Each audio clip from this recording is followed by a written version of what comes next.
est convoqué pour des raisons liées à la déplorable situation des citoyens et citoyennes sénégalais, communément appelés victimes de la cité Tobago. En effet, nous, victimes de la cité Tobago, commençons et à juste raison d'être envahis par un doute persistant quant à la mise en œuvre des promesses et décisions prises par son Excellence M. Macky Sall, président de la République du Sénégal, à la suite du drame dont nous avions été victimes en 2015. De quoi s'agit-il?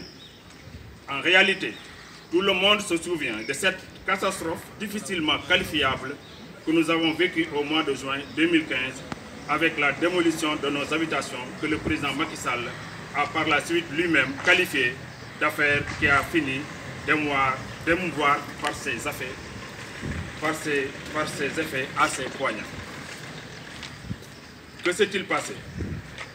En effet, c'est sans préavis et sans aucune forme d'injonction que nous, passibles et braves citoyens, après avoir travaillé durement, travaillé pendant des décennies et investi toutes nos économies dans la construction de nos maisons, que nous avons assisté les larmes aux yeux à la démolition de notre cité par le gouverneur de Dakar en moins d'une semaine, jetant ainsi l'émoi et le désarroi au sein de plusieurs centaines de citoyens sénégalais. Convaincus que nous étions des victimes à tort, nous avions sans délai mis en place un collectif des victimes et enclenché la lutte dans les formes les plus républicaines que possible, mais aussi avec fermeté, courage et abnégation. Notre détermination et la justesse de notre lutte, combinée au soutien de tout le peuple sénégalais, conduira alors le gouvernement à ouvrir des pourparlers avec nous, en vue de trouver la solution la meilleure pour réparer le drame. C'est dans ce contexte que le gouvernement avait proposé comme solution de mettre fin aux démolitions et de travailler à la recherche d'une solution allant dans le sens de soulager la douleur et le désarroi des victimes. Ainsi, le soulagement tant entendu surgit avec cette audience historique que M. le Président de la République a bien voulu nous accorder le 24 juillet 2017.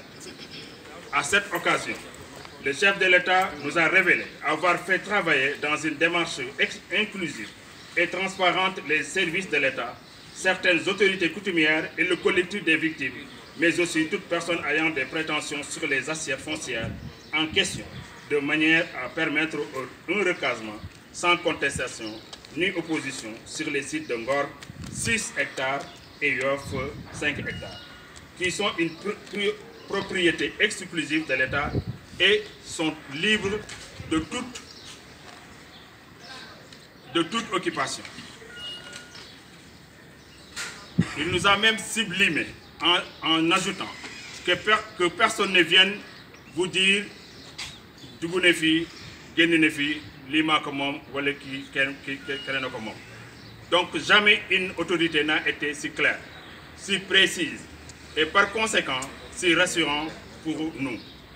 Dans la foulée, il a procédé à la remise de 120 attestations et ordonné au service des impôts et des domaines de remettre dans les plus brefs délais au restant des 336 personnes concernées.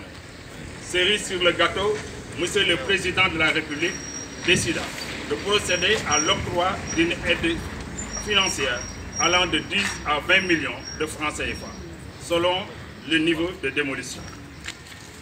Certes, il y a eu des évolutions dans le dossier, car l'essentiel des victimes possèdent aujourd'hui leur bail, et sauf quelques-uns qui n'en ont pas encore eu et qui n'ont pas encore aussi signé leur contrat de bail.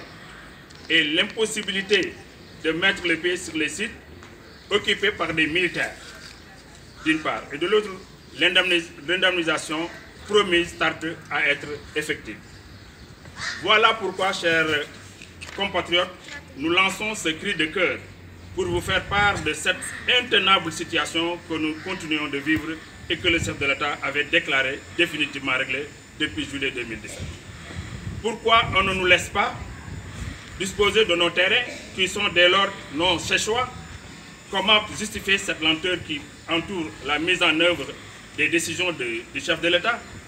Chers compatriotes, nous restons sur cette posture républicaine, mais nous sommes également fermes dans notre conviction qu'une solution palliative est définitive à être trouvée, mais reste à être finalisée par l'ouverture du site aux ayants droit. Ainsi, nous demandons sans délai l'ouverture des différents sites pour permettre aux ayants droit que nous sommes dits avoir accès pour identifier nos parcelles et que nos indemnités nous soient versées pour qu'on puisse